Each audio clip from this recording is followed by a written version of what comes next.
All right, folks, we're back at it for the final part of the first set review in the Whims of the Creator program series. I'm JB. Here with me, I've got Schwartz Swords. and Spyro. Spyro. And let's, And let's get into I don't Blue. know what's this. What became Pokemon? It's all Yeah. right. That's a different series. Anyway, behold the protagonist. This is Doctor, the Rhodes Island's commander. This card can be played without fulfilling card requirements. He is a 500 level assist. He is a heal on play, and act. Look at the two cards from the top of your deck and put them on top of your deck in any order. Okay. This is like a fine card. I don't know if this is an RR worthy card. I think I wanted him. Fine, I'll give it. Yeah, I mean, he's the back row guy. As far as yeah, because I do kind of feel that as well about the rarity problem. This guy really wants to be either an early heal or a stronger assist that would really put him in double R territory. I'll think about it because I do want him to be, he is the protagonist, and I'm just gonna keep using male pronouns even if that's not 100% confirmed. But yeah, no, he definitely does kind of want to sit at a little bit stronger. I don't know. I'll think about it. Moving forward, this is Gravel. This is waifu number 2. Gravel Lethal Beauty. She gets 1,000 power for each of the other traded characters. Once per turn, when you use an act, she gets 1,500 in hexproof. Pay 2, pitch a card. When her battle opponent is reversed and you have her gate in your climax area, look up to 5 cards from the bottom of your opponent's deck, choose up to 2 climaxes from among them, put them in your opponent's clock, put the rest into their waiting room. Now, Okay, so the real flavor for this is that her thing is backups. She uses backups a lot. The blue is the color for these sorts of shenanigans. the problem here is that this doesn't have a little free effect. Uh, But yeah, I mean, sure, it's fine. It's the Lucoa, I think. oh god, that This Lucoa is must just heal or something, right? yeah, it just heals. Shit. Alright. Uh, yeah, I mean, this combo is like it's weird. It's very rude. Like this is what I would call a rude combo. It's not broken, but whenever it resolves, like your opponent will just go, "Oh, that's rude." Like you're putting my climax in my clock. Like absolutely zero sort of respect for the sport. I guess. Yeah. It's fine. Huh. Well, moving along. Climax combo number 2 for blue. Guess who's back? Back again. Amiya's back. Tell your friends. Our favorite dog. Right, bunny. Yes. She is a Banui, and maybe a little bit more. Amiya, Hear Her Heart. Level 3 combo. 1k for each of your other traded characters in your backstage. She's a stock heal, so pitch card, stock heal. When this attacks, if her gate is in the climax area, she's one of your characters. That character gets +1 soul, and when that character's damage is cancelled, deal 2 damage to your opponent. This is the synergy that I found for the on attack give +2 soul or neural from yellow. I don't know. Yeah, it's the point of this is usually that you're sort of forcing the opponent in a lose-lose situation. I don't know if you want to necessarily force the cancel, or I don't know if that always helps. But, it's something. Yeah, but this is fine. Like cancel burn sadly has sort of fallen out of favor because of the speed of the game. Like back in the day, the logic was literally just you're getting it for relatively free, and you're trying to sort of put them in a lose-lose situation where if you don't cancel, you take the damage. If you cancel, you take the damage. That's kind of the logic. Usually means you can always stick some damage, which was the good thing, but some damage is usually not enough anymore. So that's why it has the minus. Yeah, just the side effect of the insane pace of finishers these days. But Yeah. next card. Falenic, Lasting Arrow Root. Once per turn, when you accelerate, you can draw a card. If you do, choose a card in your hand, put it in your waiting room. and she is a Search Brainstorm. Valenik is another one of the kind of overworked characters, with the exception that whereas Platinum back in Yellow was kind of like forced into it, this is entirely self-motivated. This girl does not know the meaning of stop. Yeah, I don't know what accelerates we have. There's nothing we've seen any yet, but All on you know, her. if you have accelerates in your deck, this is pretty good. But it's only for your accelerate deck, so it doesn't get too high of a grade. So that's But yeah, it's good. that's the thing. This package has exactly enough accelerate cards as kind of like additional like utility pushes. Like, Yeah, that's usually fine, honestly. you know, this plus a card that we'll see it later. All the accelerates are Fallen Nick cards, so there's only like a few of them. But this plus another level 0 in this set, in my pants standby deck, was just like this super consistent engine to like guarantee my standby plays turn 1. Just like accelerate the process literally, which is why I'm rating it as a plus. I love this what this card has done. All right, moving along. Is the Doctor balance potential. At the beginning of climax phase, may look at the top card of the deck and a brainstorm, salvage brainstorm. Yeah, Thief of Brainstorm. the art is. Shall I give this plus just because he brainstorms? I think that'd be a fair choice to make. He is the strategist, like at his core. I mean, yeah, the first effect definitely invokes strategy, so that's cool. Yeah, I'll give it. Oops. The art is a Persona reference because he is the Fool card. So Also sent some another picture. Persona. Yes, I do want to show this picture. This is the true power of the Doctor, which is the 10 roll ticket that he's got in his hand there. Where is this from? Like the rest of that art, because holy shit, that's cool. It's from the side story. Okay, Forgot what it was called, but it was that. gotcha. Man, that art is good. All right, moving right along. More gravel. This is where things start getting weird. Gravel. Wait. Before I read the card, it's a plus. If I even read the thing. If you want, I can read it instead. Your choice. Yeah, you read it then. Gravel Shadow Assault. She's a 1500 backup, but when you use this card's backup, you can pitch 2 from your hand. If you do, place this card in an open position on your center stage, and this card gets the following effect till end of turn. When this card becomes reversed, put this card into your stock. I think I remember talking about how to balance this card, but I don't remember exactly what we said. Minusing 3 from your hand for dodging a direct attack lane and getting +1 stock is like, it's a trade. It's not a trade that you want to make in every scenario, but it's certainly a trade you can make. And I mean, yeah, of course this is plus flavor. It's rapid deploy. We do see another case of rapid deploy mechanic, and maybe just a better use for the mechanic in general. But this is the most literal form. This is her. I don't remember which skill name it is, but The only thing I can say that usually the way they What do you write mean skill? Weiss cards is they would say, they wouldn't say place this card. They would say choose a copy of this and place it. like choose one gravel shadow assault in your waiting room, put it on an open Yeah, position. Okay, yeah. I'll make that as a I note. guess it sounds pretty cool for the situation that comes up, but I don't know. Interesting. What do you mean by which skill, by the way?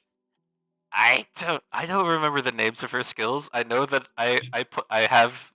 there's like, she has skills, and there's you put her in your party if you need her to just sit and take some damage. I don't remember the name of her skills. I know that this is one of them. Okay, the names are fair. I just couldn't remember which one it was. But literally, the skills are like skill 1 is just defense buff. The other one is HP. Yeah, It's that simple. she's just a tank. She goes in and tanks. It's God, and yet she is one of the and then comes back. Yeah. And gets deleted again. Yeah, continuously just you throw her in front of something, she gets beat up after a while. There are times, admittedly, where she just randomly sits and takes out like 5 dudes because I just forget about it. There's something else going on. It's like, oh, hey, thanks, Grandma, for holding that lane. What? God. Gather up, my rats. Oh, God. Ian Gravel. I don't have English voices on for like all but like I think there's one character I have an English voice for when I do have sound on. Because there's just something like Blue Poison JP version just hits so different. Gravel is like alright. I understand, but like still. I use both. Hmm. Because English voices is good as well. Fair. I mean they are misses, obviously. Yeah. But otherwise VAs are good. This is an anime game in my brain. Like I'm not against dubs, but I played this game when it was JP voices first, and for some of them it's just impossible to go anywhere else. You can never really beat the consistent quality of the JP voices. Yeah. Speaking of things you can't beat the quality of, this next card. Mia Lola Fiends. Assist level assist. When gate is placed in your climax area, if another traded character, choose one of the other characters. That card gets 2k power. And the following ability, when the bound opponent becomes reversed, search your deck up to one character. Yeah, nothing here. And I'm not sure how much. I don't think I should even talk about it, because talking about it might actually be even worse than just saying the thing. Anyway. Redirect back onto the actual card. Yeah, it's fine. Usually you don't see these combos get played that much. I think it's kind of cool that you can theoretically use it as a standby target and have some sort of weird moves. Yeah, this is the gate in my gate standby build. Admittedly, the reason that this works as well as it does is because this is another case of double combo. This is the blue double combo. Okay, we'll see. But like, I mean, in this case, I think this is a low power enough combo where I think it can be justified, depending on what the other one is. oh, we'll see. This it would make me happy if we can keep this one for sure, but we'll see. And Mia mobilizing the team. You have 4 more other traded characters early play. You can early play. And put 1 gate climax from the climax area to the waiting room. When this card attacks, you have 4 more traded characters, pay the cost. If you do, stretch your deck up to 2 traded characters and put in your hand. This is a pretty classic sort of 2-1 combo thing. And yeah, to be fair, like these don't see play often either. There was one case where they did. I remember like there was the anti-meta Attack on Titan deck that had this as the main combo. Yeah, because Zeke. the whole idea of that deck was like, oh, I'm gonna like, I guess, kill the Nino 1/1s and you're going to cry. It was specifically designed to annoy Nino specifically. So they were playing this as their combo because it was like, it's a costed character. Get wrecked. I mean, yeah, but individually, these usually don't see too much play, even though I think they're pretty underrated because they grab 2 characters with 1 lane. Like, I think that's good enough. Like, one of the biggest, like, tunnel vision things people do, I think, in this game is that they always going to go for the triple basic combo. When, a lot of the times, I think if you have like a 1 lane, 2 character thing like this, that gives you a lot more flexibility. Absolutely. Even if it's not as much raw resource generation. Yeah. This is. But yeah, I think honestly, yeah, these are both fairly low key combos. So maybe I can honestly see a world where it's fine to have these on the same climax. Woo! You hear that, Amia? You're back on the team. That does make me happy. I mean, it's definitely like it's pushing it, but it's not pushing it in a stupid way. This is like it's pushing it in the sense of let's see if putting two underperforming combos together like gets us anywhere. Whereas the other ones were like we get two already good combos individually and we're putting them together, which is like no. I feel a great feeling of power being restored to me. You hear that, folks? There are cases where this happens. I mean, yeah, there are many actual double combos, I guess. Yeah. I don't know. Yeah, But this is yeah, this is the thing. This is the deck that I built. That was like I love this so much. These two, in conjunction with the Standby Amiya, it just plays so well. It just works like a machine. And the fact that like because these are both kind of like low key, like no, you probably wouldn't play just one by itself, but then you double it up and it's like, all right, I can see your use case now. It's like yes. And even back then, like when I was first getting into it, this was like the first deck that I could truly claim as my own. Not just because it was like the custom cards, but I actually like sat down and was like labbing shit out.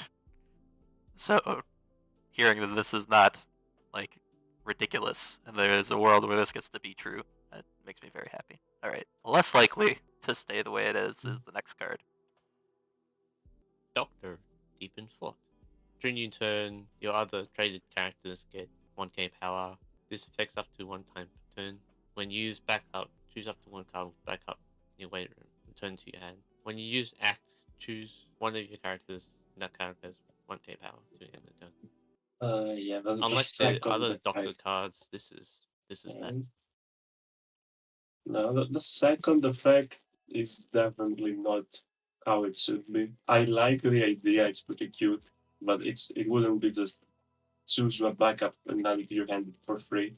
Yeah. It would definitely be like ditch one or something.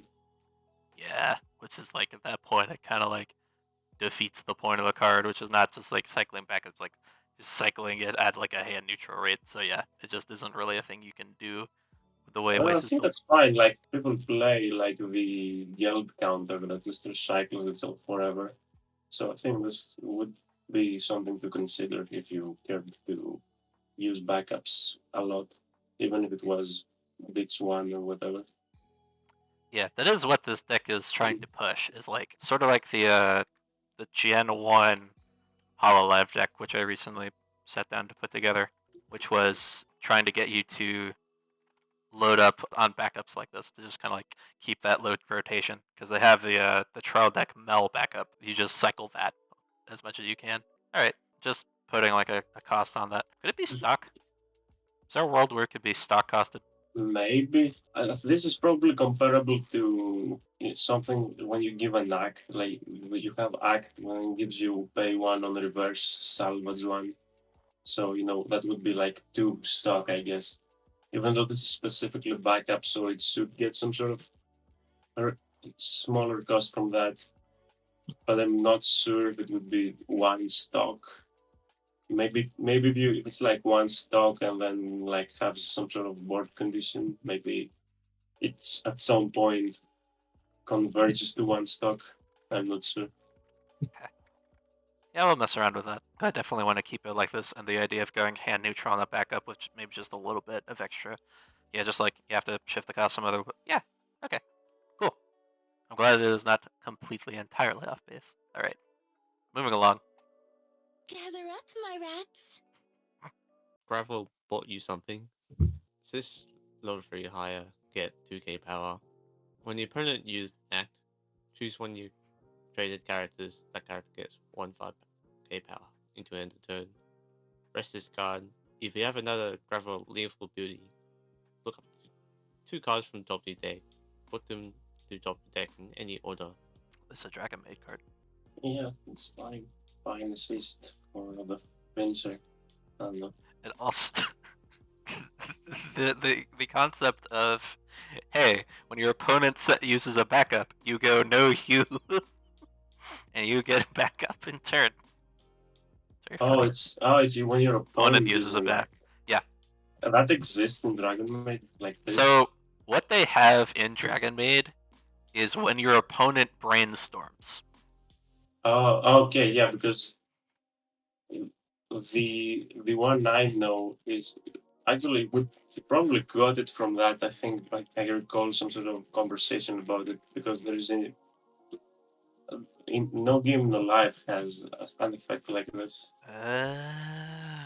Okay. Maybe. Like it's like no, it's very fun.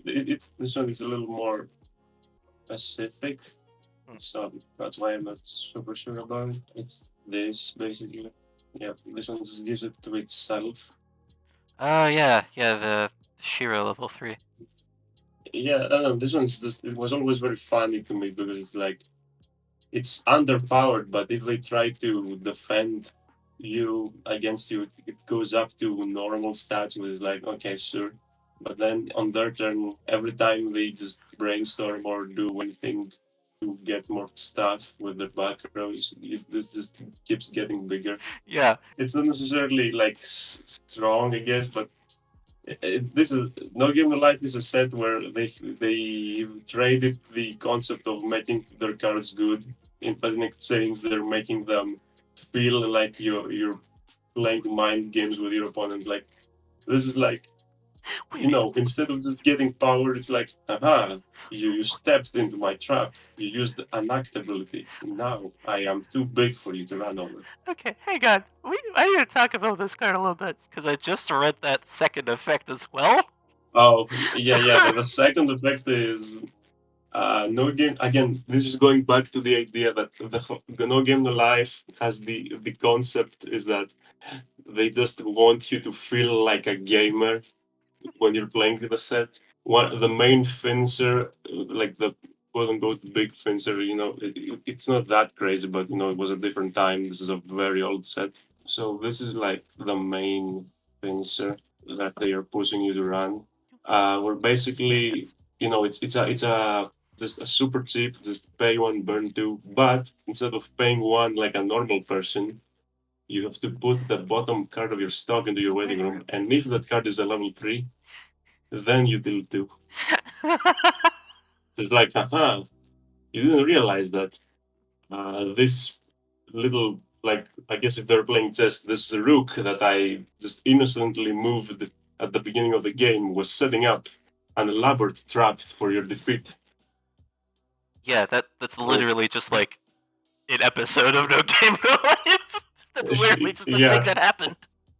Yeah, and because of this one card, there are a whole bunch of cards in the set that let you manipulate where cards are in your stock, so that you can put some level 3s in there without having to get super lucky. God, that is amazing. What I really do love, I really do love this is like it's level 3 effect too. It's just like draw a card, take 2 cards from your stock, put them in your hand, and then put that many cards from your hand back into your stock. Like you could not you could not make that up. If I saw this and I didn't know it was a real card, I would have been like, no, there's no way. This has to be like some guy's custom project. No, they did this. Yeah. You want to talk about Whims of like the creator? Right there. Yeah, like the only sort of flavor fail in the set is that because they wanted to invoke this concept of pro gamer moves, this set ended up being kind of bad. Yeah.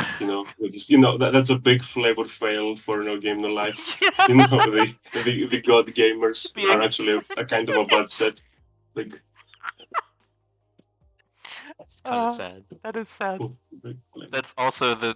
That's also the I mean, reason. I guess I preferred this. I preferred this to the alternative where they just made them like really strong generic cards. Yeah. So this is fine. That's so good. I need to use that level 3 effect at some point. Thank you, Bushiroad. You've given me some things to think about. That's so goofy. All right. Well, playtime's over. The next card is anything but goofy. Look at that art. I forgot this is SWAT. You've been reminded. Me is Spirit Burst. You have 2 more other characters with Doctor or Robotus in his card name. This card gets 2k power. Pay 1, put 1 traded character from hand to your main room. When this card is frontal attacked, pay the cost. If you do, this card cannot become reversed into an turn. Does the second effect exist? Yes, actually, it's a Yeah, buffery it card. exists. Yeah, it's a buffer. Yeah, I was going to bring up the buffer card. I was looking for it. Yeah, all This sounds like stronger encore kind of. No, it's not stronger because it's more expensive. It's not just it's one. It's pay 1, it's 1. So if you have to pay more for it. But yeah, this is the buffer card. Yeah, that's the trade-off. It's like you're completely denying your opponent an opportunity to get a reverse effect, but in exchange, like you have to pay an extra stock, and you can't pitch you have to pitch like a specific trait, which doesn't matter for set 1. If you wanted to splash this in other places in later sets, maybe it becomes an issue. But operator trait kind of works as a more global traits. Oh, So I thought this kind of thing was more expensive, but I guess not. yeah, it To is. be fair, like this, I want to say I don't know if this card would see play or not, because the buffer one didn't technically, but it had really deep competition because the other tutu in that set is the one of the best like tutus they've ever made, which is the Cocytus profile. Oh yeah. The on direct attack stock one. That card is so funny because you can just see that when they first released that card, it was like a trial deck card. Like they thought it was this is just the terrible tutu for the trial deck, and then it was like insanely good. And then they never printed it again. And then when they brought it back for buffery, they made it a double rare, so it went from trial deck to double rare. Holy shit. And they handicapped everything else standby related in buffery because they were that scared of it. You've seen the buffery standby combos and stuff. Yeah, Like you see, rough. they're super handicapped. God, it's so rough. And I can only assume they did that because they were scared of Cocytus being too good again. That's wild. That makes some sense, but still, that's wild. But yeah, that's unrelated to this card. But the point is that the only other place I know this effect from doesn't have it didn't have a shot to have a realistic competition. So I'm not sure how good it is. Yeah, so I'm not sure how good it would be on its own merit. So I'm just gonna leave it as a C. Fair. All right, moving along. More Fallen Knight cards. Yes, follow it. Piercing Stare. If your win room is 2 or less climax, this card early plays. When this card is placed on stage from your hand, draw 1 card, choose 1 card in your hand, put it to win room. Choose up to 1 opponent's characters, and return it to their hand. Accelerate.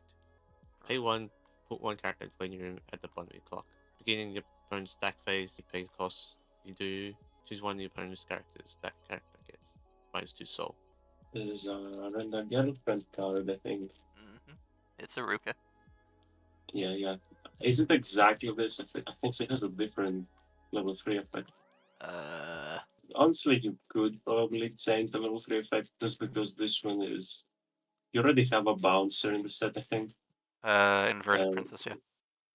Yeah, I don't know. It's a little random here. Like this is basically like a defensive sort of pseudo early play healer. It's the pseudo combo version of a Sulwell combo. So I don't know where a bounce fits into that idea. Yeah, no either. I wonder why they did it that way. But yeah, I guess it's fine. It's pretty cool. It triggers the accelerate things on the opponent's turn as well, which is pretty neat. Right. Yeah, that's probably the primary utility. Just because, like, pinging yourself to reduce soul, like, neg soul is always one of those, like, questionable things. Because it's like, this card comes out at level 2, so the idea would be that you're playing it to buy yourself some extra time at level 2. Because, like, by the time you hit level 3 and your opponent's throwing their, like, Guras and their other, like, wild-ass finishers at you, like, that -2 soul is probably actually just guaranteeing that they can hit you for 1 instead of canceling on 3.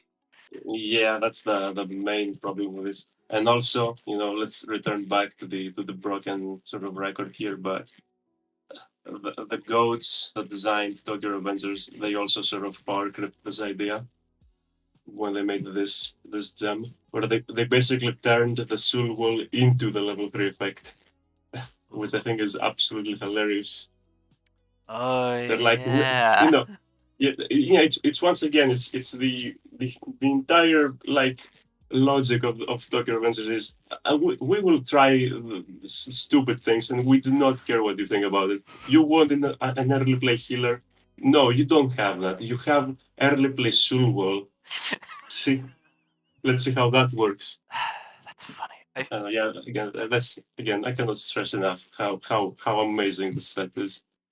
Changing the level 3 effect actually does make me think of a way to make this more flavorful. Schwartz, you may be able to back me up on this. Change the on play to a top check damage thing, because Fallenik is the one healer in the game with access to damage. One of her skills literally just turns her into like a chain caster? No, kind of like Sniper. Okay. She starts throwing her like medicine capsules at people to like harm them. Just like, I'm a That healer, also but heals. yeah, she also still is healing. She healed you so much that it went around the circle and it went back to being damage again. Basically, she's literally just throwing overdoses at people. that's what she's the OG DPS medic. Yeah, she is the original person that the I'm a healer but meme was made for. Just chronologically shifted.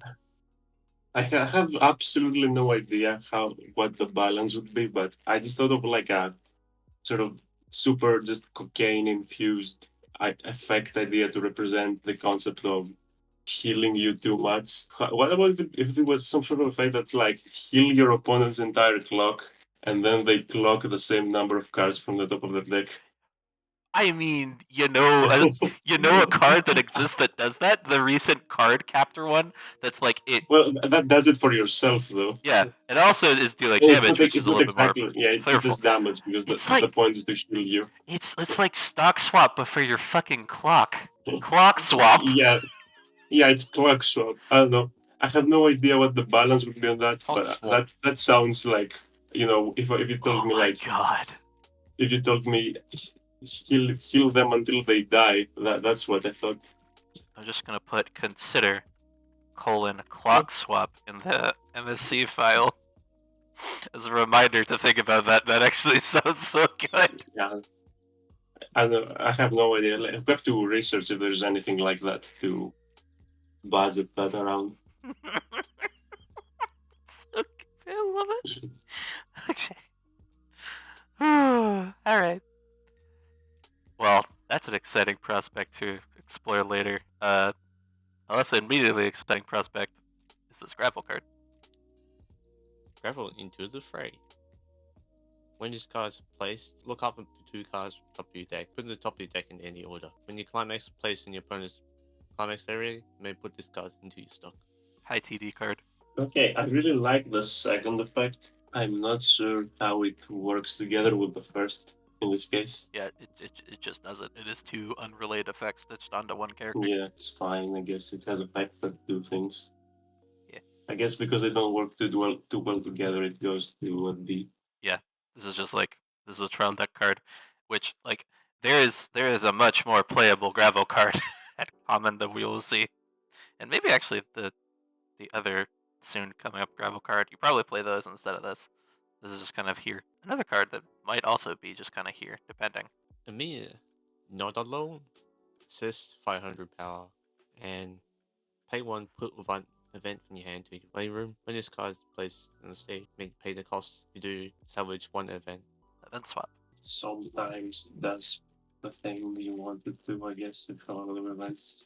Yeah. I don't think we have a lot of events that we want to just play in mass on this set. Probably gonna be like one main event that you run. So like, But, we have it is. Hold Your Hand as like your glue event. There is another event that we will see that is a controversial inclusion that might be your swap target in most cases. I know that at some level, the event deck is a build that exists in this world, and hopefully, like this card exists as like a glue for it. But at least as far as like basic set one is concerned, out of the cards we've seen, not really a strong contender. Well, yes, this is a pretty random thing to have on this as well. Like, you're not gonna just play this down for no reason. You would probably keep it for the specific thing it's supposed to change. It is what it is. For a card that is definitely not is what it is profile. Gather up, my rats. It's Gravel. Hi, Gravel. This is Well, this is a This new is mechanic here. a I remember mechanic, this. Yes. Yeah. Deploy. Put one traded character from your hand into your weight room. Deploy. Oh, that's the cost. Choose Yeah, one of that's- your characters that is being frontal attack. Return that character to your hand. Place this card from your hand on that character's previous day's position as the defending character. Oh yeah, that is a plus. I think we talked about this when you were making this. This is pretty yeah. cool, honestly. It's a pretty cool use of like the same sort of act timing thing that the backup has. But you know, it's a different enough idea to where I think it makes sense that it's a different mechanic altogether. And it has like the extra hand cost which balances it out. So you're not just blasting with this, you're actually paying a cost to save something important, I assume. That is Yeah, I think exactly how it's really neat. I like it. Like this, these types of Weiss doesn't really have them in stuff like Yu-Gi-Oh. I love effects like this, where you get to swap a guy on the field with a guy in your hand and do like shenanigans with that. So this immediately like reminds me of of all of those decks, and it's really fun. And we get to just keep swapping around. So yeah, I think this, and honestly, because I saw you play this on stream, and this probably seems to be like the best sort of defensive counter, I guess, in the set. So it's probably gonna get like at least a B plus because it seems to be pretty effective at what it wants to be doing, and it's just fun. Yeah, it's just so good. It's so good, and it's like Arknights being the set where this is like the thing that Arknights has that no one else does, just because like this is how you play Arknights with these rapid deploy characters. You throw them onto the field. They're there for like 5 minutes until something either blows them up or you pull them back intentionally so that you can reset their deployment timer. It's just like, it's so good, and I'm so happy that like this like it felt to me Gravel when I does was not last 5 minutes. sorry, when you're with Gravel, you last 5 minutes. That's true, but sorry, that's me projecting. Like God, Weiss felt like when I got into this game and I saw the backup stack, I was like, oh, this game is like uniquely designed for Gravel. This game was designed with Gravel in mind from the get go, and so I need that to be a thing, and so I made it a thing, and yeah, it's just super fun to use. I technically came up with this similar effect like a while ago, but I never mentioned it. So I believe that, like parallel evolution like this, especially because it is such a, it fits, right? It makes sense. but it was for a different project, not for my current one. Oh, that's funny. The previous project was my very first one. It was for Arknights. And that project, I didn't even use a program to make the cards. I literally just typed all the effects on a Word doc because I didn't know programs existed back then. Yeah, I have been there. I found this program actually like a long time ago, like back when I was actually using it for its original Magic set editing purpose. And I think also the Yu-Gi-Oh side purpose, but like I have done that with other things. All right. Next on the list, another Fallen card. Solonic. Accelerate. Put one character when you ready room at the bottom of your clock.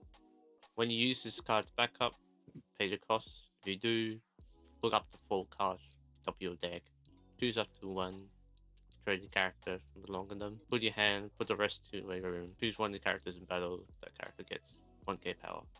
Did they make a Kiara with this effect? They did. She's in the summer set. Oh, They expanded the Accelerate okay, package, that's neat. by giving It's neat. they gave this to Kiara and they gave Yeah, Callie honestly, a card that we'll see later. like Run a Girlfriend, it didn't do much for the Wise World, but I think it's the most I've seen a set try to make Accelerate a full deck mechanic pretty much until Hollow-Life 2, as far as I know. And even then, they didn't really focus that much on it. Yeah. In Hollow-Life 2. So Rent a Girlfriend is like the last time they renovated on the idea pretty much, as far as I know. And out of all the ideas they had for that, I think this is probably the best one. By the way, the next card is the best card in the entire set. Okay, so I guess I'm happy to see it be in the set that can do anything. So it may be actually some use. I don't know. Yeah, so this Accelerate package that exists in this set, all the Fallen Knight cards of Accelerate in some way or another, or interaction with Accelerate, which was a combination of Rent-A-Girlfriend cards and Bang Dream cards. Bang Dream has like an Accelerate lineup in it too. So I basically just went in, Probably. robbed both of them blind of their Accelerate cards, and put them on a singular character. And this is all that Fallen Knight does. Everything Fallen Knight does is Accelerate. Now this art is a two-piece art. There's another card that follows its footsteps. The problem is, at the moment, it's just a guy. I mean, It's just a guy. sometimes they just have a guy. Yeah.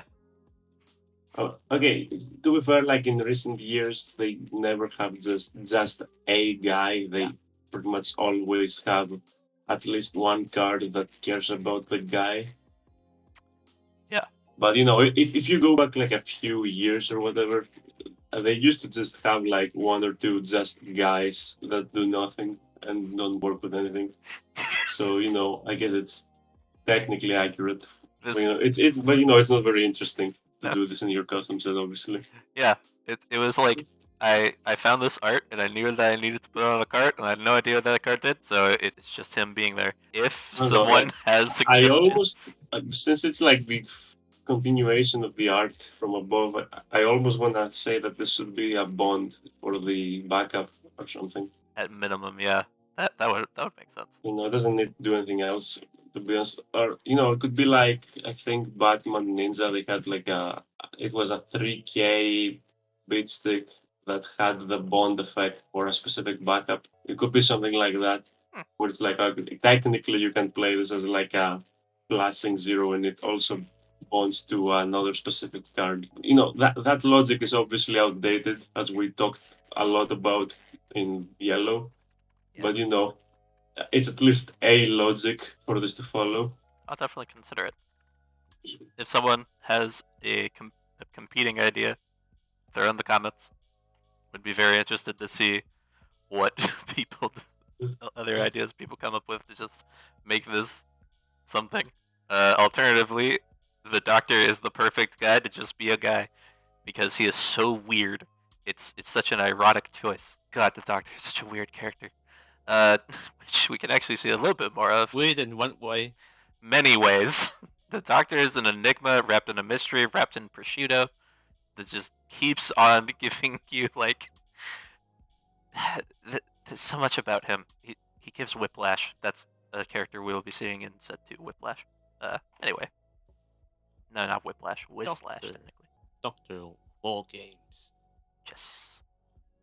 This card gets 500 powers for each of the other characters traded. Put one card from your hand to your waiting room. When this card attacks, you book this in your climax area.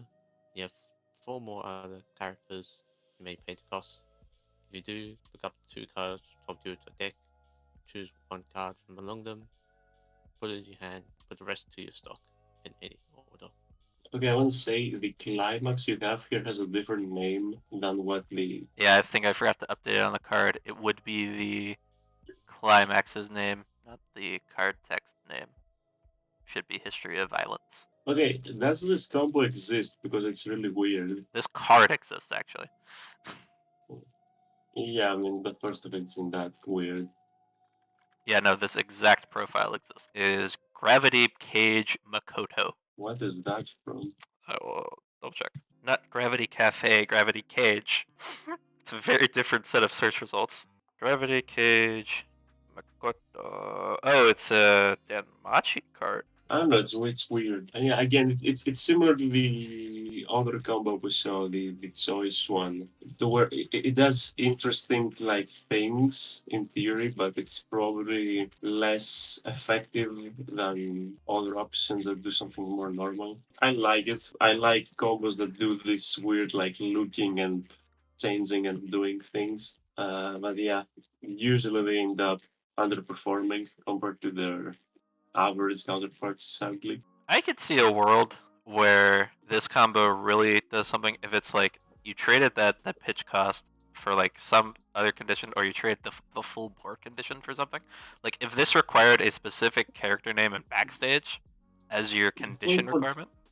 The full board doesn't matter that much, honestly. Like, especially at level 1, it doesn't come up that often. I know you've told me in the past that it comes up a lot for you. I think that's more of a problem with the people you're playing with than anything.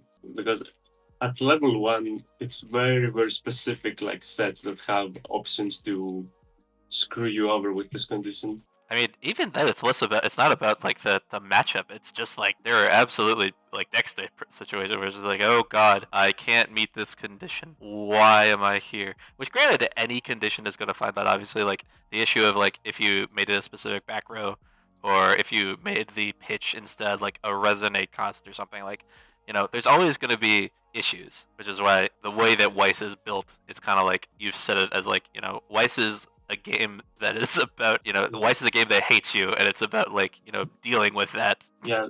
The mechanics of Weiss hate you, and I most love of your that. deck building revolves around making sure that the game doesn't hate you as much. That's just a fundamental Weiss problem, I guess. But though it's part of the fun, I guess. It's Yeah. how the game works. That's why I play Yeah. it. I'm not masochist or anything.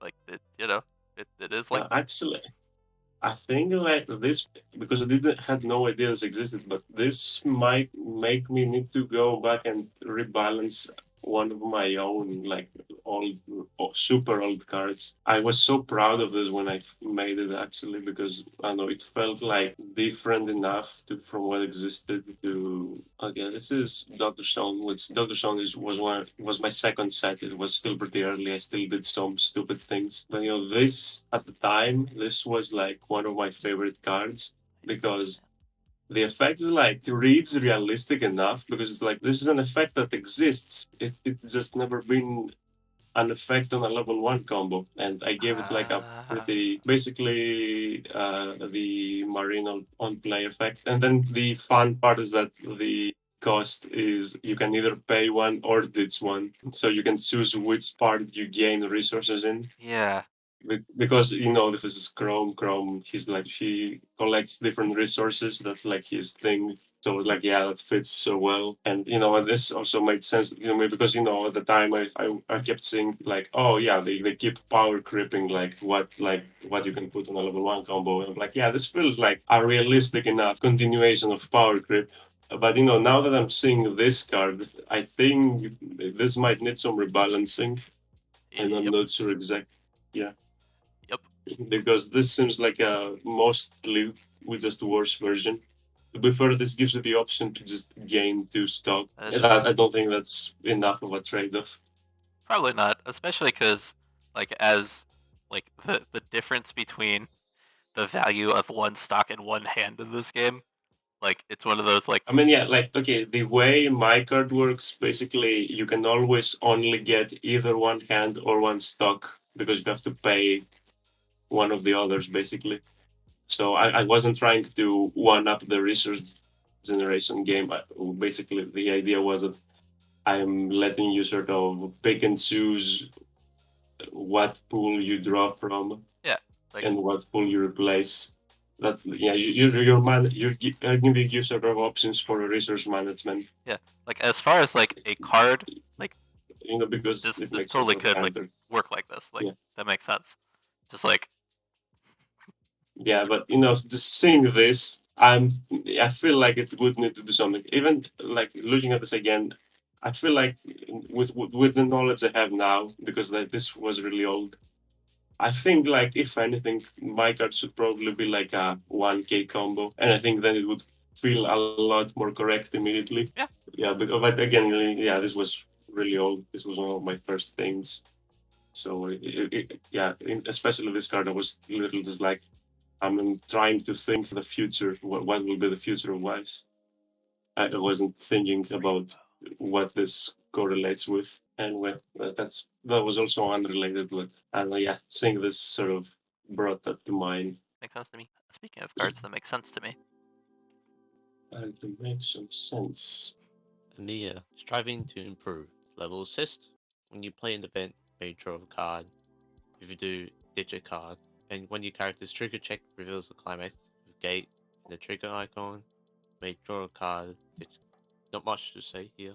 Amiya just kind of picked up this event sub-theming as I was building cards for this set. I don't know how to make that connection. Why Caster Mia is just like event focused, and meanwhile like her guard form is just like not at all Doro. It was supposed to be like Doro, what's the card? That the kind of Doro? thing, because this draws twice. Oh my god. Understandable. It's not like, I just think it's funny that this draws twice. Yeah. This is a card that exists. They gave this to Kaguya. Huh. Yeah. Wait. They did. It's a I promo should card. probably.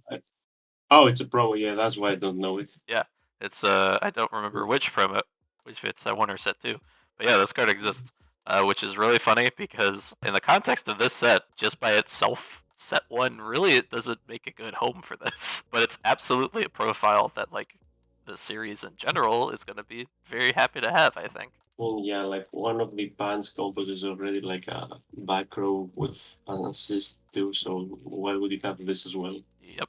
It doesn't make. Yeah. It just I don't know. I think this is cool. This is a card that would seem like there's a set where a card like this would be like the insane card of the set, theoretically. Yeah.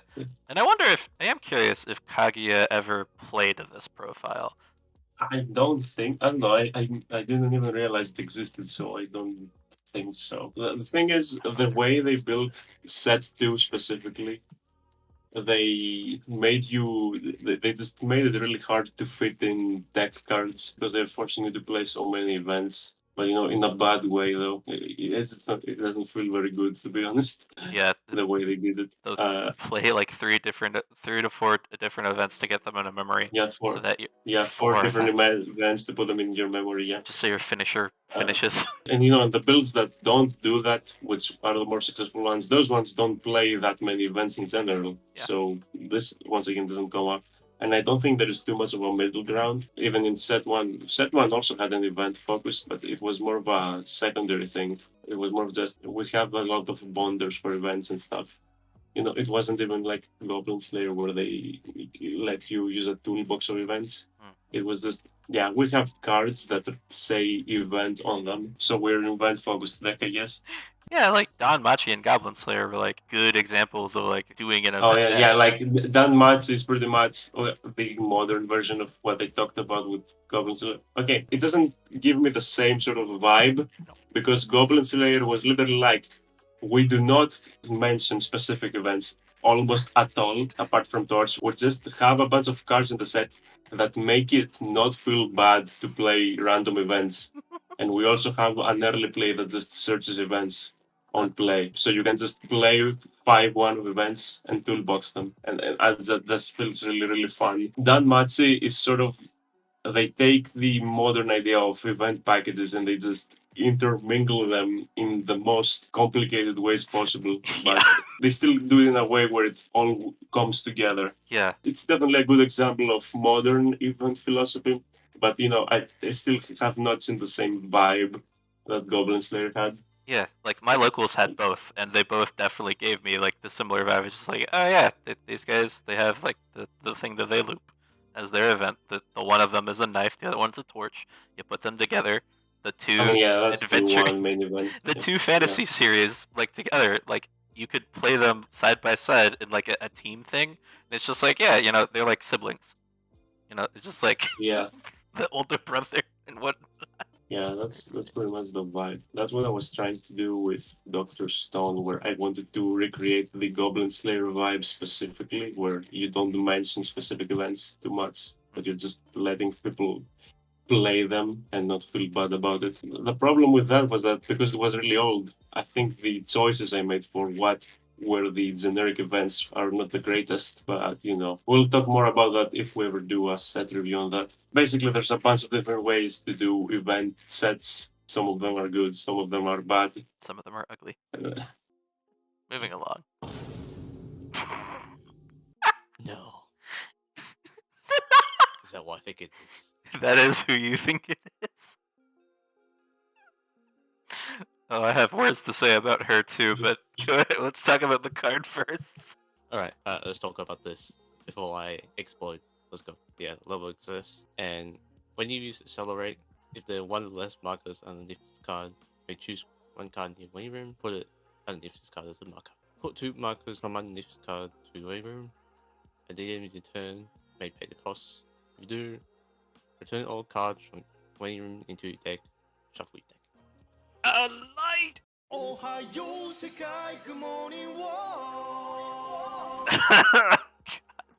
okay, is this the Bang Dream card we're talking about? I think this is a Bank Dream card. Yeah, this is one of Yeah, couple.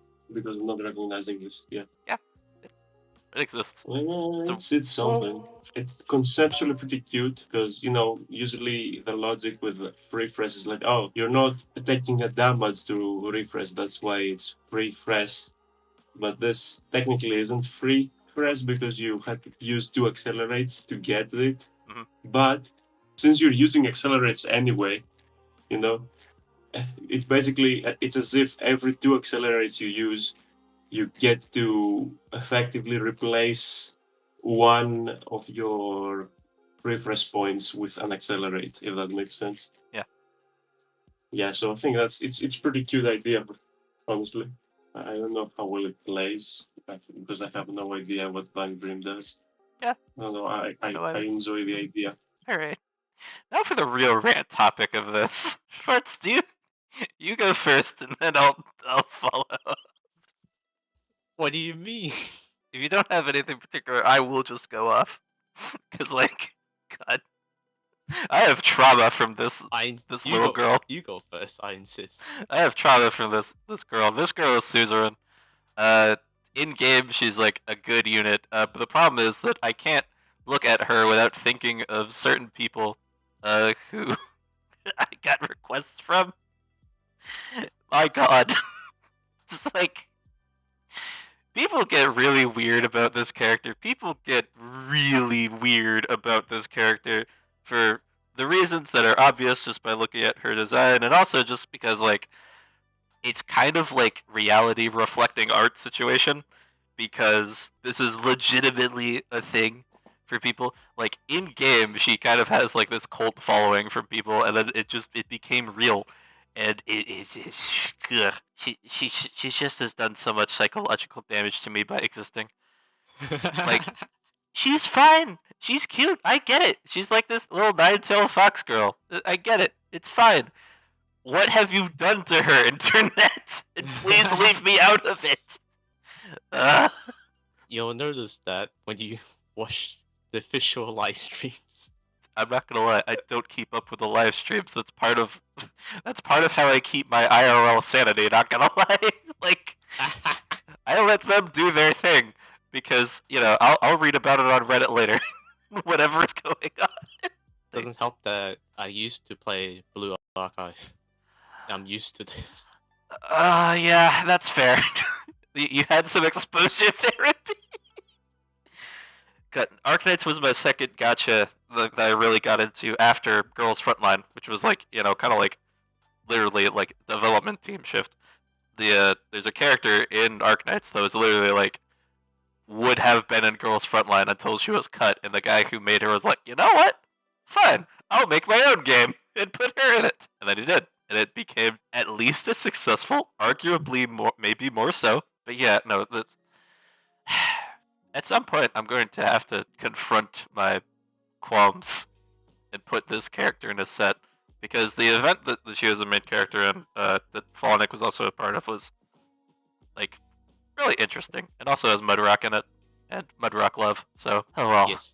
That's all I have to say about this card. I've never used this card. I've put it as like a one of in a deck maybe, but I have no idea how it actually works out either. So all that I have to say about this card is Suzerain. Let's move along to think cards I can actually think about. Gravel. Rapid deployment. If you have 2 more characters, this card gets 3k power. Pay 1 when this card attacks. Pay the cost if you do. 3 in the attack. Trigger check 2 times. This is the wrong name. Yeah.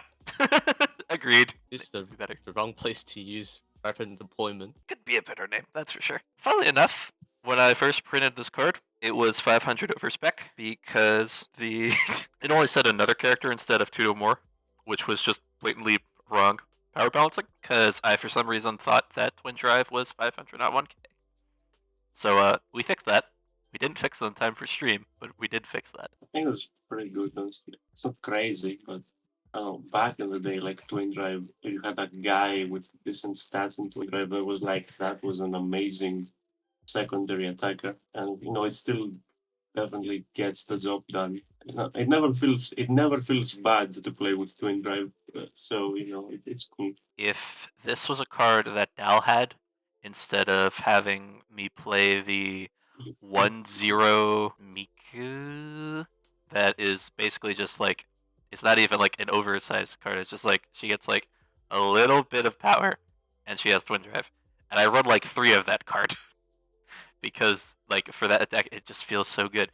This as a level 0 in Gate Standby just feels so good to me, especially because that is a deck that really can make use of like having that secondary attacker, just like doing stuff. The extra resources are not like mandatory in that set, but you do just have like more flexibility to like use brainstorms to load up your waiting room, find stuff, pay out for like random things. Like it's just nice. It is just super nice to have. Twin Drive as like easy accessible, just nice to have.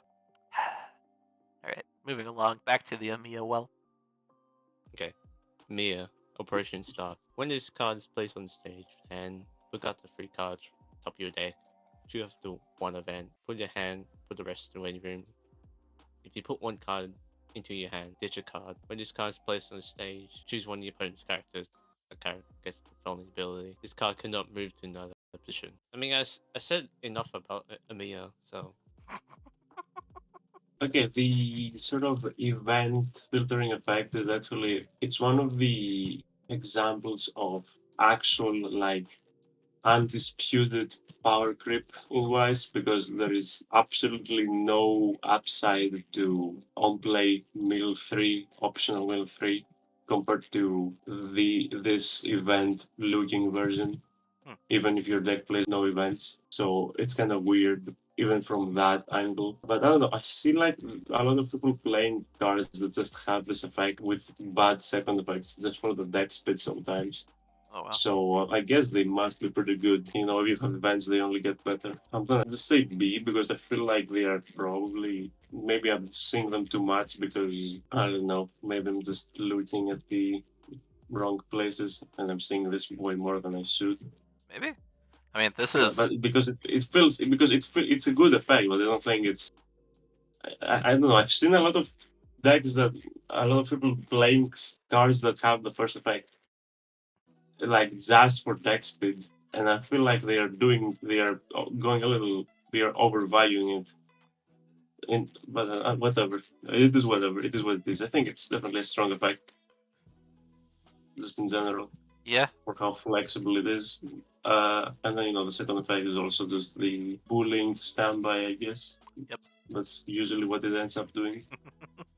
Even though it technically has other uses. Yeah, this is a Hestia. This card is a Hestia and Danmachi. I definitely could see where you're coming from on the first effect. In Danmachi, I have absolutely no problem with people playing like 3 or 4 of this, because that deck is playing 12 events. Yeah, it makes a lot of sense. I mean, but I think they had like in the Alice build also played a card like this that had like a really whatever second effect. And that deck only played like 4 events, just as the mill one. Yeah. So You played the you know, in my mind, it's the Einkrad event that you play in that, yeah. yeah. So I don't know. At least in my mind, I felt like maxing out just for that one event on a card that didn't seem that good otherwise felt a little overboard to me. But maybe that's just how much you needed to turbo mill in Alice. Yeah. So it's yeah, I'm not sure. Yeah. So yeah, in It's general, really like I solid. see a lot of I guess hype about this effect. And while it's strong, and it's also like a clear power crept effect compared to the optional mill 3. I just think, okay, it's still like just a decent effect. I don't think it's like so insane that you just lay it just for the deck speed or whatever. I don't know, I guess you really need it that much. Yeah, Alice is absolutely a deck that wanted that deck speed, and having the optional Yeah. upside is like, all right, cool. But like, yeah, no, those Those motherfuckers were really just like, do whatever you can. Pay $5 in real life if you have to. Put those Alices in so you could put them back with the brainstorm and do the thing. God, Yeah. those. I'm so glad that deck is dead. Anyway, moving on. This may just be the best climax swap in this set, debatably. Oh, yeah.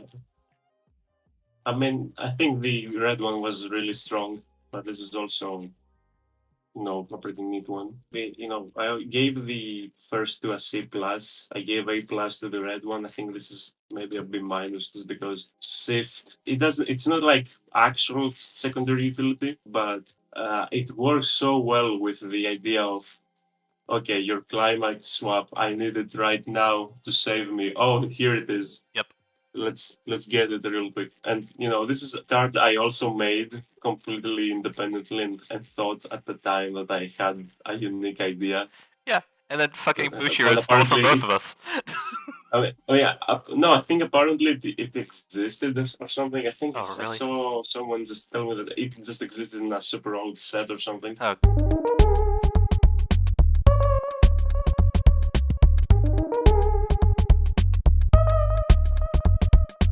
But yeah, they also made it recently where I was like, wait, did you steal my idea again? Bushiro!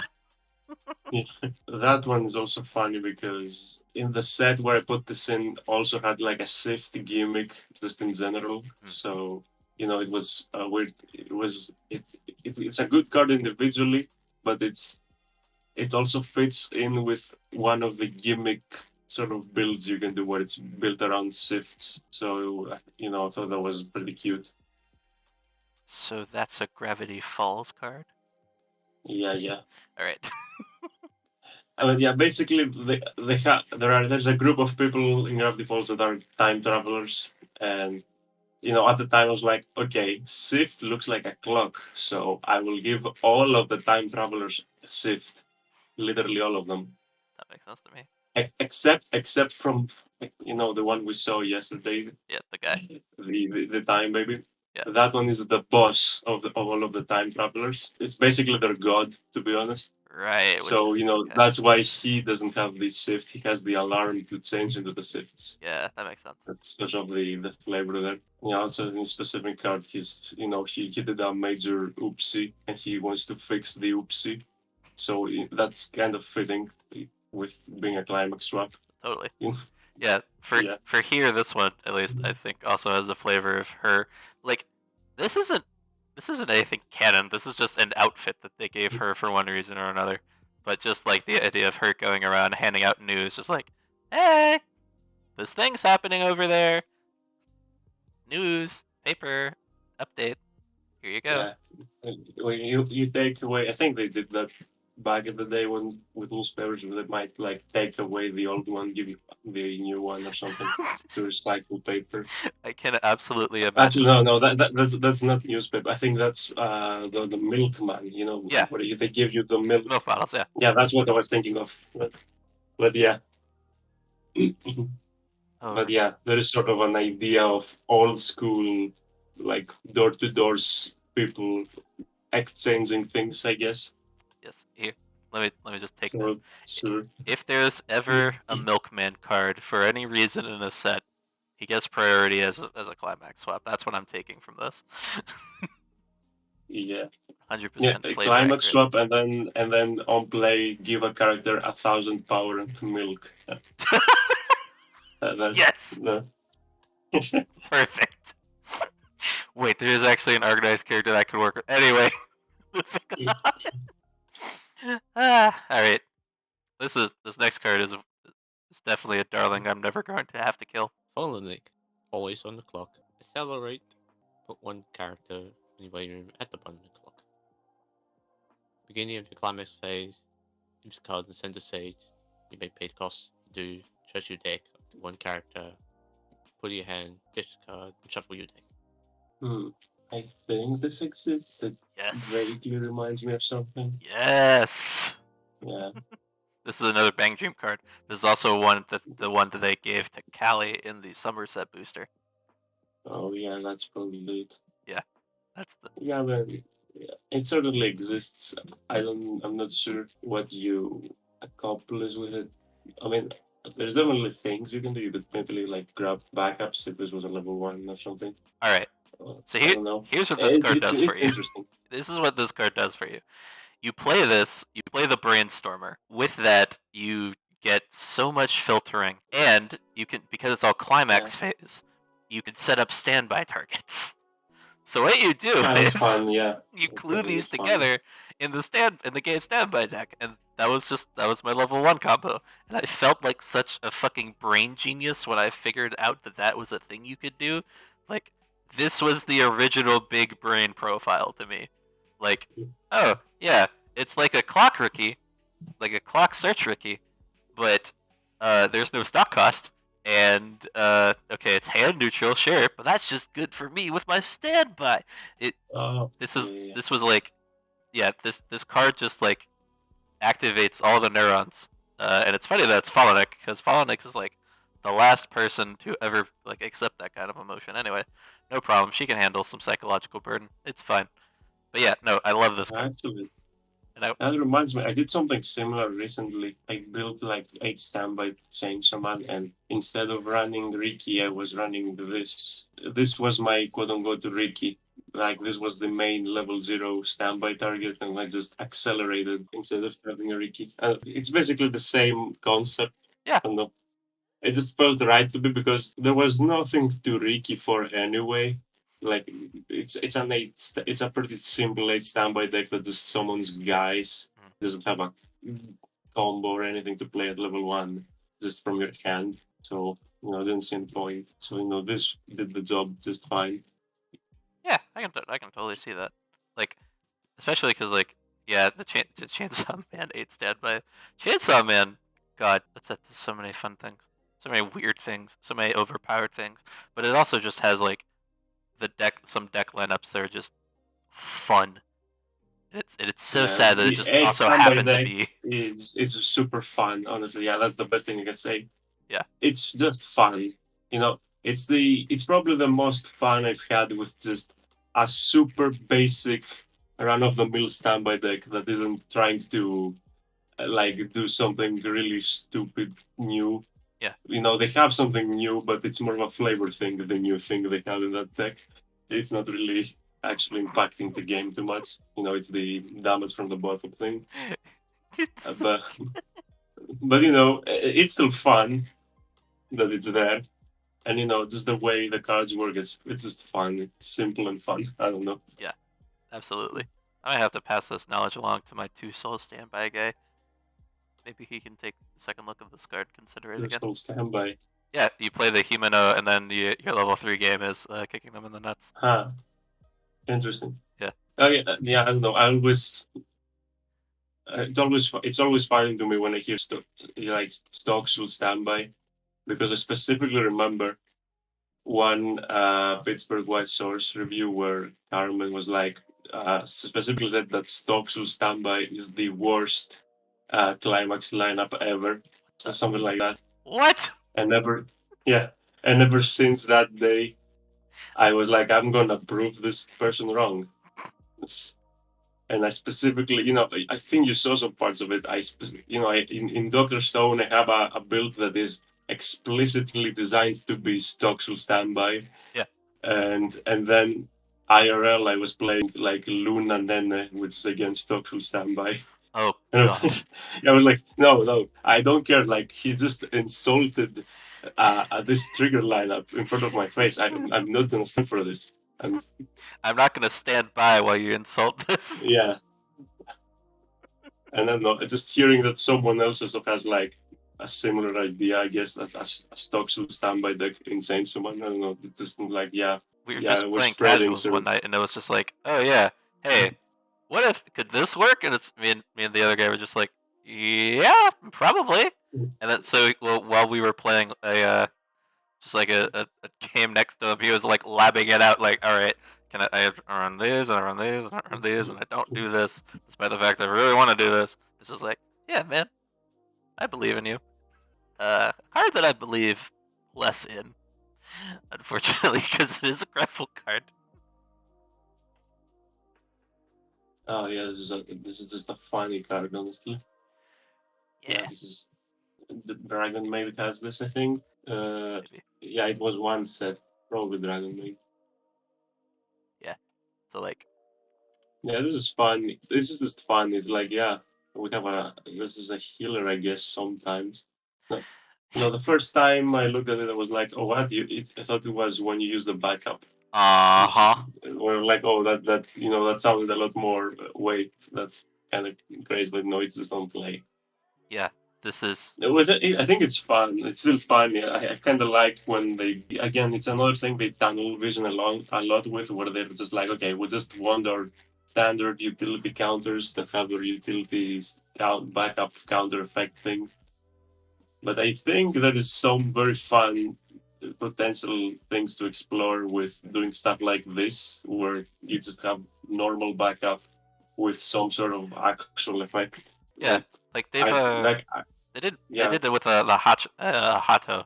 They gave her they do brainstorm. it. Yeah, they do it randomly from time to time, and I think they could be trying to explore that more. Yeah, the Hatsama Brainstorm is one that I really liked a lot personally for a long while because I was using it in random stuff with Hatsama. And I don't know, it's just a very nice card because Whole Life has that problem where you don't even know if you have so many stuff you want to play that you don't know what to keep and what to throw away.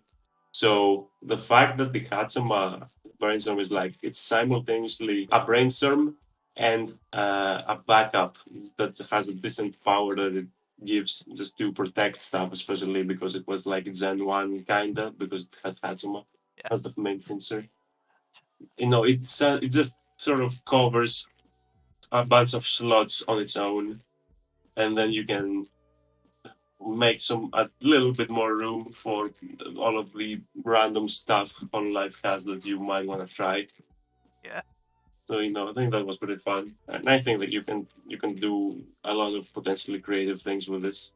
I haven't made a good use of, but I had the idea to have like a counter with the climax bounce back effect as well. I think that would be really funny. Huh. I have not used that. Well, technically I have, but it was just a throwaway card. It was one of the PRs in a set without standby. So I was, so I didn't really make good use of the idea there. But I do like that. Yeah. Ooh. but yeah, I think I should maybe try in the future to put this in a set with actual standby, see how it does. Yeah, that does sound like fun. But it sounds funny. You bounce it and then give power or whatever, and you also have the backup. Yeah. Huh. But yeah, I think they could explore this a little more, maybe. Yeah. Get out of bushy. More weird backups, please. All right. Speaking of backups, but not anything weird. It does the thing if you need the thing. Bottom deck those level 3s. Do it. Do it now. Yeah, no, this card exists because Suisei exists, and I wanted Suisei. The fact that we don't also have Hachima in this set is because I am aware of the issue. And also the other issues that come up with the existence of tap counter. But one of them had to make it in, and obviously it was going to be Suisei. It's Suisei. Anyway. Moving along. Last character in the set. Fallen. Oops. Fallen calls it accelerate. Put one character from the waiting room at the beginning of the clock. At the beginning of your climax phase, you may pay the cost. If you do, this card gets 1k power, only ability. When the battle becomes reversed, choose your deck up to one character, put it in your hand, shuffle your deck. When this is the card attack, this card gets X power. X power to end the turn. X is equal to the number of characters your opponent has times 1k. Yeah, so before the world had Ame, they had this card in Rent a Girlfriend. I don't know. Yeah, I wasn't sure if this was Run a Girlfriend or I was like, maybe it is, but I wasn't sure because Run a Girlfriend has so many just random, forgettable level 2s. It's insane, honestly. Like, I know a lot of sets have, but just take a look at Red and Girlfriend. There's like so many just different level 2s that do something super weird but still are completely forgettable.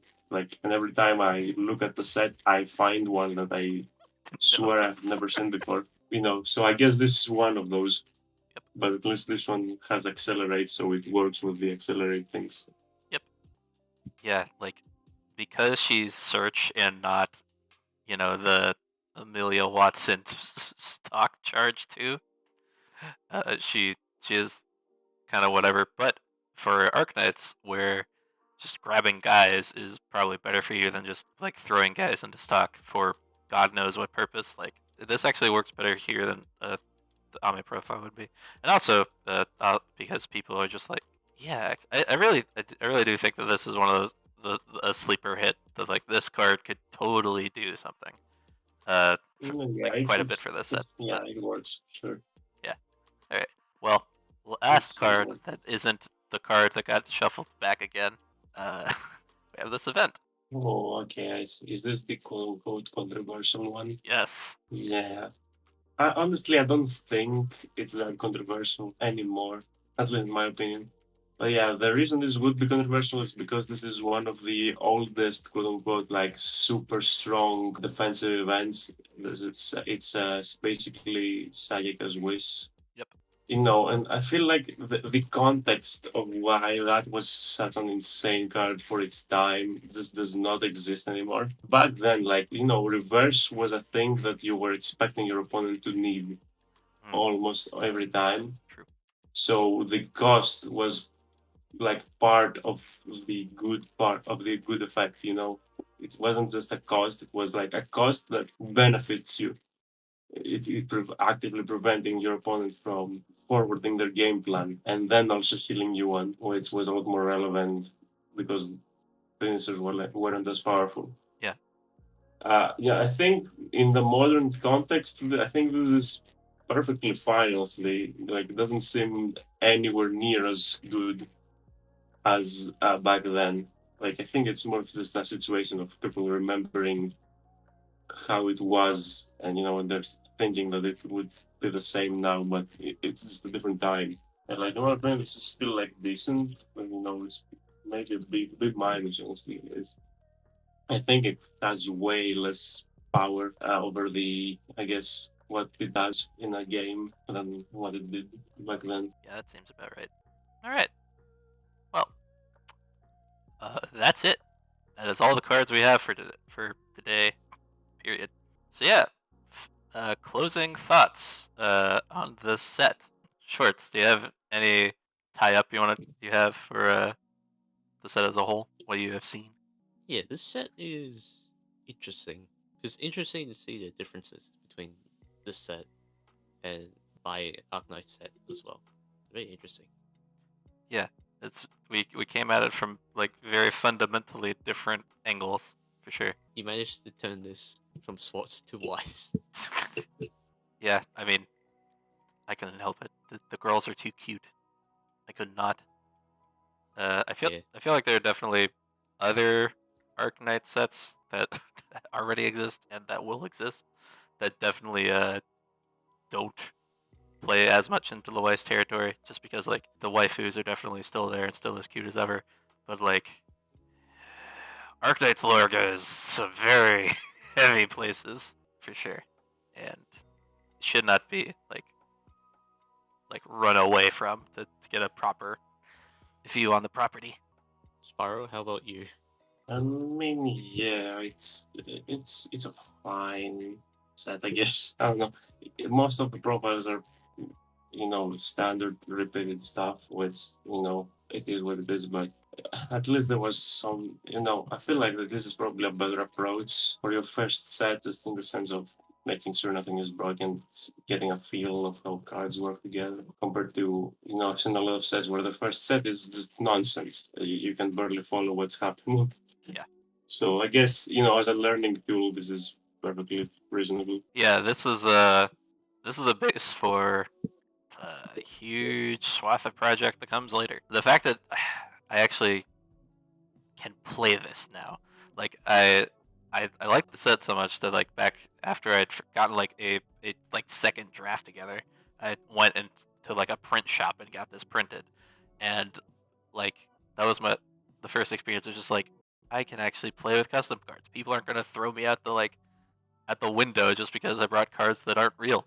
People will play this, and then quickly realizing, oh, I fired way too early on this, and then spending, a bunch of intervening time just trying to figure out, all right, this is how people actually play Weiss. This is how this game actually works, and seeing like, all right, this is what like an example of like what power creep is. This is kind of like how everything is supposed to work, and then coming back several times and being like, all right, now how do I apply this new knowledge to this? And some of that is well reflected. There are definitely some cards that either slipped through the cracks or just kind of, you know, went and tried to be way too wild. But a lot of the stuff that like a lot of the grout track stuff, a lot of just the simple stuff about it, it just feels good. It's nice now also that the Blake sim exists, and that once I recode these cards in, which I will be doing on a stream at some point after these videos go out, it'll be nice to actually be able to take this and play it with people, like I did earlier. Yeah, this is it's just nice to have like this little like piece of me summarized into a bunch of cardboard. Some actual like takeaways though. Don't just spam double combos. We found an example of one that could work, and that's a 1 out of 4 success rate. Be careful with that sort of shit. Also, if something doesn't work, get rid of it. Hit the bricks. Kill your darlings. That also just works for all creative shit, but specifically when it comes to like stuff like a card game where you want to see it like played and handled by people that aren't just yourself, like be willing to make those cuts. But if you're able to compromise the core idea that you want to keep in, then you can do that. You can do that. Yeah. Rather than completely murdering. Yeah, there's a compromise point between sunk cost fallacy and just it only needed like this little tweak. And we definitely saw some of that, like both of those, in various points of the set. But yeah, a couple of like shoutouts. First off to PGH Weiss and Paru over at Paru's Custom Corner for inspiring this, and also leaving a custom set review shaped hole in our hearts that I am happy to step in and fill while his busy life keeps him away. And also to the Weiss TCG Discord, specifically the custom set discussion channel, but also just the server as a whole. It's nice to have little community spaces to nerd out about very specific things, and even if Yes, you can find more custom sets there, yes, many custom sets. including mine eventually. Yes, someday we will see the Schwartz Arknights set, and we will likely talk about it here as well. Also, Spyro obviously has several of his own projects that we will be seeing, but you can get a head start on looking at them if you go to that custom set discussion channel. We've got threads where people post finished sets, or sometimes, we just post set files, just either in the conversation, or there's a drive that's linked in a pinned comment in there, or not, pinned post in there, that has just a pile of old sets of varying quality, as all custom set projects are. Yeah, big word. Like the file, that file is really old. A lot of those sets are completely unrecognizable Mhm. from the version that was put in to the version they are now. Because that file was made by one guy, and they could only handle so many like constant pestering for updates. Yep. So at some point they were like, okay, let's just stop. It's fine. It is what it is. And that's perfectly reasonable. For sure.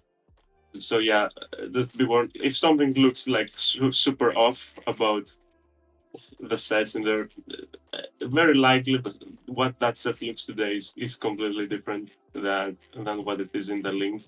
But it still gives you like it could be cool just to take a peek in the past, I guess, if you want. Yeah, sure. Yeah, we should probably work on making some sort of And proper also to compilation. find out if someone has made the same set as you're thinking of. I mean, surprisingly, that has not happened very often. Only Toho. It's Yeah, pretty, not very often. yeah, Most it's recent pretty much example was mainly Genshin Toho. Impact, Yeah, though. it's exactly Toho, and then But like you do with it's pretty rare. Arknights. Yeah, we are Yeah, we are the exception. Me and Schwartz are the sole exception to the Toho rule. Yeah, All right. Well, links to a bunch of stuff are going to be in the description. The Discord's a download for the set, its current version, and then that will be updated when I do that stream.